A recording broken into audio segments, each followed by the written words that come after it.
নমস্কাৰ hello' dear student মই তোমালোকক মোৰ চেনেললৈ স্বাগতম জনাইছোঁ।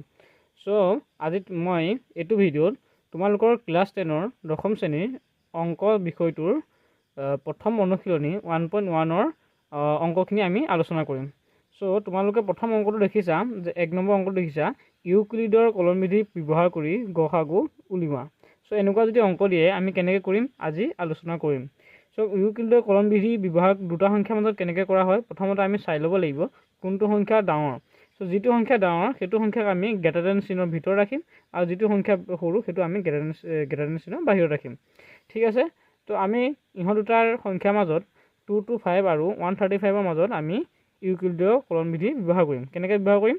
গতিকে ইউক্লিডৰ বিভাজন প্ৰমেয়িকা ব্যৱহাৰ কৰি পাওঁ আমি কেনেকৈ পাম যে 2 to 5ক আমি 135ৰ লগত হৰণ কৰিম। কেনেকৈ হৰণ কৰিছোঁ ছাইডত চাই লোৱা তোমালোকে। 2 to 5ক 135ৰ লগত যদি হৰণ কৰোঁ কেইবাৰ যাব? একবাৰ যাব। একবাৰ গ'লে কিমান আহিব? তলত আহিব 135। 135ক যদি 2 to 5ৰ পৰা যদি মাইনাছ কৰোঁ তেতিয়াহ'লে কিমান থাকি যাব? ভাগশেষ থাকি যাব 90। আমি সিমানলৈকে হৰণ কৰি গৈ থাকিম যিমানলৈকে আমাৰ ভাগশেষটো শূন্য হৈ নাযায়। আৰু যেতিয়া ভাগশেষটো শূন্য হৈ যাব তেতিয়াই তাৰ ভাজকটোৱে হৈ যাব আমাৰ গসাগু। ঠিক আছে, আমি কি কৰিলোঁ 2 to 5টো যিহেতু ডাঙৰ আৰু 135টো যিহেতু সৰু সেইকাৰণে কি কৰিলোঁ সৰু সংখ্যাটোৰ লগত আমি ডাঙৰ সংখ্যাটো হৰণ কৰিলোঁ। সৰু সংখ্যাটোৰ লগত ডাঙৰ সংখ্যাটো হৰণ কৰিলোঁ দেখিছে নিশ্চয়। কেইবাৰ গ'ল? একবাৰ গ'ল।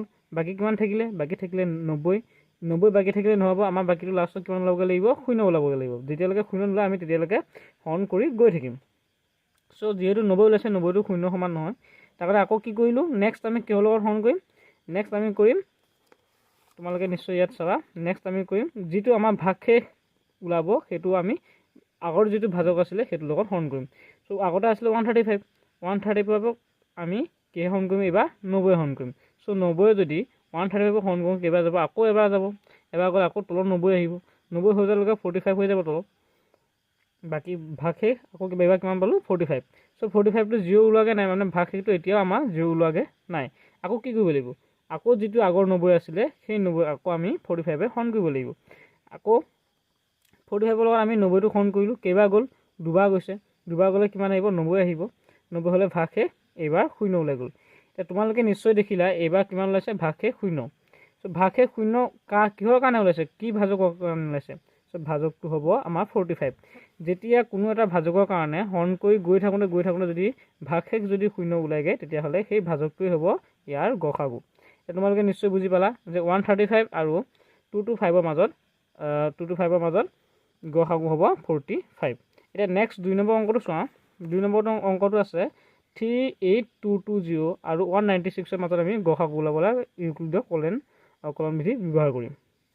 ঠিক আছে, আকৌ আগৰ নিচিনাই কৰিম আমি। যিহেতু 38220টো কাতকৈ ডাঙৰ, 196তকৈ ডাঙৰ। আমি কি কৰিম? সিহঁতৰ মাজত কলম বিধি প্ৰয়োগ কৰি দিম। কলম বিধি প্ৰয়োগ কৰি পেলাই কি হ'ব? আমাৰ যিটো সৰু সংখ্যা হ'ব সৰু সংখ্যাটো আমি ডাঙৰ সংখ্যাটো হৰণ কৰিম। একেদৰে আমি তলত দেখিছোঁ নিশ্চয়। আমি 196টো সৰু আছে সংখ্যাটো। 196টো সৰু হোৱাৰ কাৰণে কি কৰিম? আমি 196ৰ লগত কাক হৰণ কৰিম? 38220 হৰণ কৰিম। একবাৰ গ'ল, এবাৰ দিলোঁ, এবাৰ যোৱালৈকে 196 হৈ গুচি গ'ল। ভাগশেষ কিমান থাকিব? 18620 হয়নে? আকৌ এবাৰ 9ৰ লগত আমি ইয়াক কৰিম। 9ৰ লগত কৰোঁতে কিমান পালোঁ? আমি 1764। আকৌ বিয়োগ কৰি দিওঁ। বিয়োগ কৰি পেলাই 980 থাকি গ'ল। নৰ্মেল হৰণ কৰা দি কৰিছোঁ আৰু। লাষ্টত গৈ ভাগশেষ আমাৰ শূন্য ওলাইছে। এই 2 নম্বৰ অংকটো আমি এবাৰ কৰোঁতেই শূন্য ওলাই গুচি গৈছে হয়নে? এবাৰ কৰোঁতে আমাৰ শূন্য ওলাই গৈছে। কিহৰ কাৰণে কেতিয়া শূন্য ওলাই গৈছে? কোনটো ভাজকৰ কাৰণে? ইয়াত গসাগুটো 45 নহয়, গসাগুটো হ'ব লাগিছিলে 195। আমি 196ৰ লগত 195টো পূৰণ কৰি দিয়াৰ লগে আমি কিমান ওলাই গৈছে? 0 ওলাই গৈছে। তেতিয়া আমাৰ গসাগু কিমান হ'ব? গসাগু হ'ব 196। নেক্সট আকৌ 2 নম্বৰটো চাব। 3 নম্বৰ অংকটো কৰিম। 3 নম্বৰ অংকটো তোমালোকক দেখাই আছোঁ মই। 3 নম্বৰ অংকটো চাব।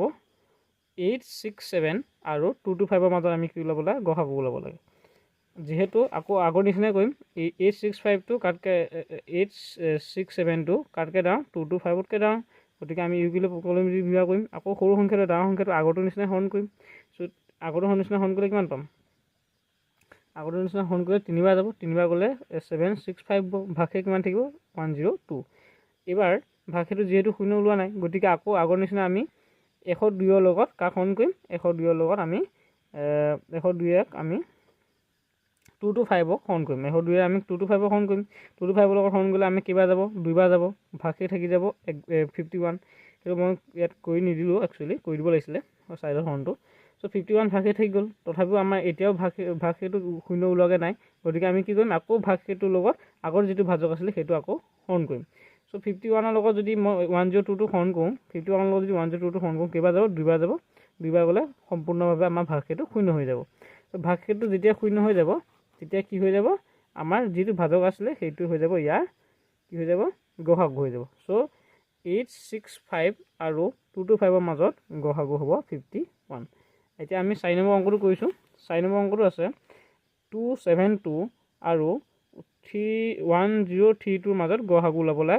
ইউক্লিডৰ কলন বিধি ব্যৱহাৰ কৰি কেনেকৈ ওলাম চ' যিটো সংখ্যা ডাঙৰ সেইটো সংখ্যাটো আমি সৰু সংখ্যাৰ লগত হৰণ কৰিম যিহেতু সৰু সংখ্যা হৈছে 272 আৰু ডাঙৰ সংখ্যাটো হৈছে 1032 চ' 272ৰ লগত যদি আমি এইটো হৰণ কৰোঁ তেতিয়াহ'লে কিবা যাব তিনিবাৰ গ'লে আমি কিমান পাম 816 আৰু ভাগশেষ থাকিব 216 যিহেতু ভাগশেটো আমাৰ শূন্য ওলোৱা নাই গতিকে আমি এই ভাগশেটোৰ লগত আকৌ যিটো ভাজক আছিলে আগৰটো সেইটো হৰণ এবাৰ কৰিব লাগিব ঠিক আছে আকৌ কিমান কৰিলোঁ ভাগশেষ আছিলে আমাৰ 216 আছিলে 216 আমাৰ ভাগশেষ আছিলে চ' 216 লগত আমি কিয় হৰণ কৰিম 272 হৰণ কৰিম কেইবাৰ যাব এবাৰ যাব ভাগশেষ কিমান থাকিব 56 থাকিব চ' 56 আছে এতিয়াও আমাৰ কি হোৱা নাই এতিয়াও আমাৰ ভাগশেটো শূন্য হৈ যোৱা নাই আকৌ কি কৰিম 56ৰ লগত আকৌ কাক হৰণ কৰিম আকৌ যিটো আগৰ ভাজক আছিলে তাক হৰণ কৰিম চ' 56ৰ লগত আকৌ যদি হৰণ কৰোঁ কেইবাৰ যাব তিনিবাৰ গ'লে কিমান হ'ব 168 হ'ব ভাগশেষ কিমান থাকিব 48 এতিয়াও আমাৰ যিহেতু 48হে ওলাইছে ভাগশেটো কিন্তু শূন্য ওলোৱাগৈ নাই তাৰ কাৰণে আকৌ আমি কি কৰিম আগৰ যিটো ভাজক আছিলে আকৌ তাক হৰণ কৰিম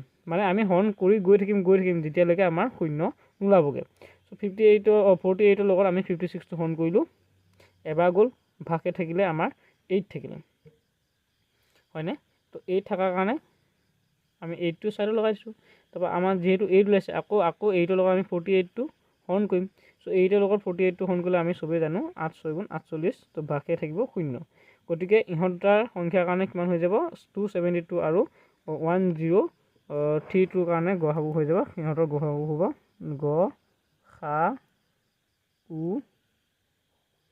হ'ব কিমান হ'ব 8 বুজি পালে নাই পাই ইমান দেৰিলৈকে চ' আপোনালোকে হয়তো নিশ্চয় বুজি পাই গ'ল সিহঁতৰ গসাগু হ'ব 8 নেক্সট কৰিম আমি 5 নম্বৰ অংকটো কৰিম 5 নম্বৰ অংকটো হৈছে 405 আৰু 2520 ইয়াৰ ডাঙৰটো সংখ্যা হৈছে 2520 আৰু সৰুটো সংখ্যা হৈছে 405 তো 405ক আমি 405ৰে আমি 2520 হৰণ কৰিম এতিয়া চাইডত নিশ্চয় দেখিছে তোমালোকে তো 405ক আমি 2520 হৰণ কৰিছোঁ কেইবাৰ গৈছে ছবাৰ গৈছে ভাগশেষ কিমান থাকি গৈছে 90 যিহেতু ভাগশেটো আমাৰ শূন্য ওলোৱা নাই গতিকে ভাগশেটো যিহেতু শূন্য ওলোৱা নাই কাৰণে আগৰ নিচিনাই কৰিম আগৰ নিচিনা যদি কৰোঁ 90ৰ লগত আমি 405ক যদি হৰণ কৰোঁ তেতিয়াহ'লে কিমান হ'ব ভাগশেষ থাকিব 45 আমি চাইডত দেখাইছোঁ তোমালোকে চাইডত চাই ল'ব পাৰিবা তোমালোকে চাইডত এইটো নিশ্চয় দেখিছা তো 45 থাকিব আকৌ যিহেতু 45 ওলাইছে আমাৰ ভাগশেটো যিহেতু শূন্য ওলোৱা নাই আকৌ আমি আগৰ নিচিনা ভাজকক হৰণ কৰিম চ' 45 × 2 এবাৰ কিমান লৈ গ'ল এবাৰ মোটামুটি আমাৰ ভাগশেটো কিমান ওলাই গ'ল শূন্য ওলাই গ'ল যেতিয়া শূন্য ওলাই যাব ভাগশেটো তেতিয়া আমাৰ ভাজকটোৱে হৈ যাব ইয়াৰ কি হৈ যাব গসাগু ওলাই যাব বুজি পালেনে নাই পোৱা ঠিক আছে এইবাৰ আকৌ এটা কৰিছোঁ 6 নম্বৰ অংকটো তোমালোকে চাবা 6 নম্বৰ অংকটো কেনেকৈ কৰিম চ' ইয়াত কিমান আছে 155 আছে আৰু 1385 আছে হয়নে চ' 1385 এইটো ভালকৈ হয়তো ধৰিব নোৱাৰিবা চাগে এইটো ভালকৈ লিখি দিছোঁ চ' 85 আছিলে ইয়াতো ছেম টু ছেম নিয়ম কৰিম চ' কোনটো সংখ্যা ডাঙৰ 1385টো ডাঙৰ কাতকৈ ডাঙৰ 15তকৈ ডাঙৰ চ' 15ৰ সৰুটো ডাঙৰটো হৰণ কৰিছোঁ কেইবাৰ গৈছে 8বাৰ গৈছে 8বাৰ গ'লে 1240 বাৰ গৈছে 40 হৈছে ভাগশেষ থাকি গৈছে 145 থাকি গৈছে আকৌ ভাগশেটো যিহেতু শূন্য ওলোৱা নাই কাৰণে আমি ভাগশেটো শূন্য ওলোৱা নাই সেইকাৰণে আমি কি কৰিম 155ক আকৌ হৰণ কৰিম হৰণ কৰি পেলাই আমি পাম 15ৰ পৰা আমি 145 হৰণ কৰিম এবাৰ যাব এবাৰ গ'লে ভাগশেষ থাকিব 10 এই মই চাইডত লিখি দিছোঁ 145 = 10 × 14 + 5 আকৌ চিমিলাৰলি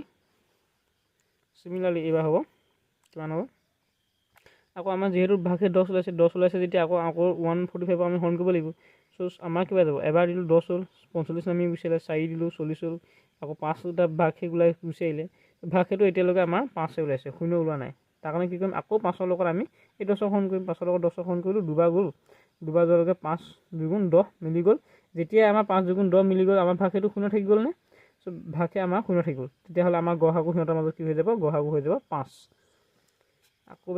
আকৌ আমি এতিয়া 7 নম্বৰ অংকটো কৰিম 7 নম্বৰ অংকটো কৰিম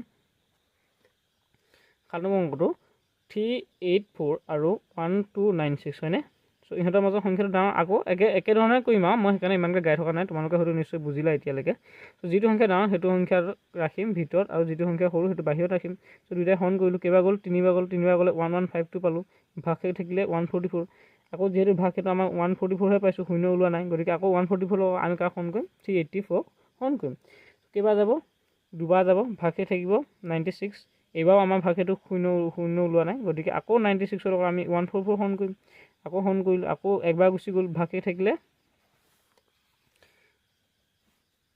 এয়া চোৱা তোমালোকে হয়তো ইয়াৰ পৰা নেদেখিলা চাগে ভালকৈ আকৌ এবাৰ চাই লওঁ যে 384 ইকুৱেল 144 ইনটু 2 প্লাছ 96 সো 144 যদি আমি 384 হৰণ কৰোঁ কিবা যাব দুবাৰ যাব ভাগশেষ থাকিব 96 হয়নে তাৰপৰা আকৌ চিমিলাৰ একেধৰণৰ মানে ইমানকৈ সেইকাৰণে মই গাই থকা নাই চব বস্তু একেধৰণৰ জাষ্ট তোমালোকে এবাৰ এটা অংক যদি কৰিব পাৰিলা ইয়াৰ বাকীখিনি অংক কৰিব পাৰা খালি এই হৰণ কৰোঁতে অকণমান ধ্যান দিলেই হ'ল আৰু ন তো ইয়াত ভাগশেষ আছিলে 96 আকৌ ভাজকটো লগত আকৌ 96 হৰণ কৰিলোঁ কিবা গ'ল 1 বাৰ গ'ল একবাৰ গৈ 96 পালোঁ ভাগশেষ কিমান থাকিলে 48 এতিয়াও আমাৰ কি হৈছে ভাগশেষটো এতিয়াও 0 ওলাই যোৱা নাই গতিকে আকৌ আমি 48ৰ লগত 96টো হৰণ কৰিম সো 48ৰ 96টো হৰণ কৰিলে দুবাৰ গ'ল 248 দুবাৰ যদি কৰিলোঁ তেতিয়াহ'লে ভাগশেষ আমাৰ 0 থাকিব এইবাৰ কিমান পালোঁ ভাগশেষটো 0 পাই গ'লোঁ তেতিয়াহ'লে আমাৰ 48টোৱে হৈ যাব ইয়াৰ গড়হাগু সো 48টো হৈ যাব ইয়াৰ গড়হাগু বুজি পাইছেনে লাষ্ট এইটো চাগে তোমালোকৰ লাষ্ট অংক হ'ব 1 নম্বৰৰ অংকৰ সো 8 নম্বৰ অংকটো 1848 আৰু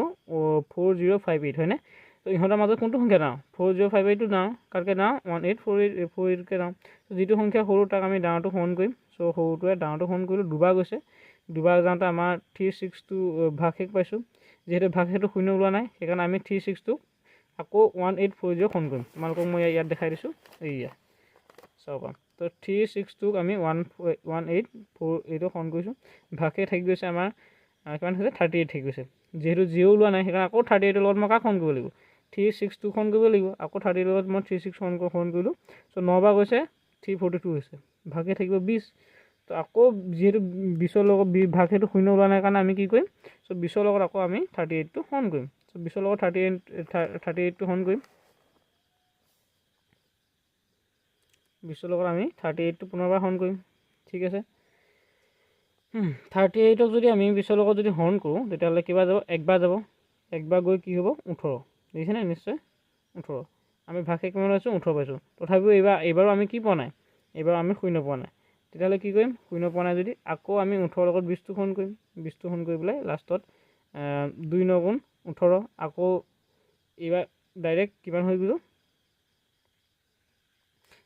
এইবাৰ ডাইৰেক্ট ভাগশেষটো 0 হৈ গ'ল তোমালোকে চাই লোৱা মই ইমানকৈ গাই থকা নাই একেটা বস্তুকে যেতিয়া আমাৰ ভাগশেষটো 0 হৈ যাব তেতিয়া আমাৰ সেই যিটো ভাজক আছিলে ভাজকটো হৈ যাব তাৰ গড়হাগু সো ইয়াৰ ক্ষেত্ৰত কি আছিলে ভাজকটো আছিলে 2 আছিলে ভাজকটো হয়নে সো ইয়াৰ ক্ষেত্ৰত আমাৰ গড়হাগু হ'ব 2 তো মই আশা কৰিছোঁ তোমালোকে ভিডিঅ'টো ভাল পালা আজি মই অনুশীলনী 1.1ৰ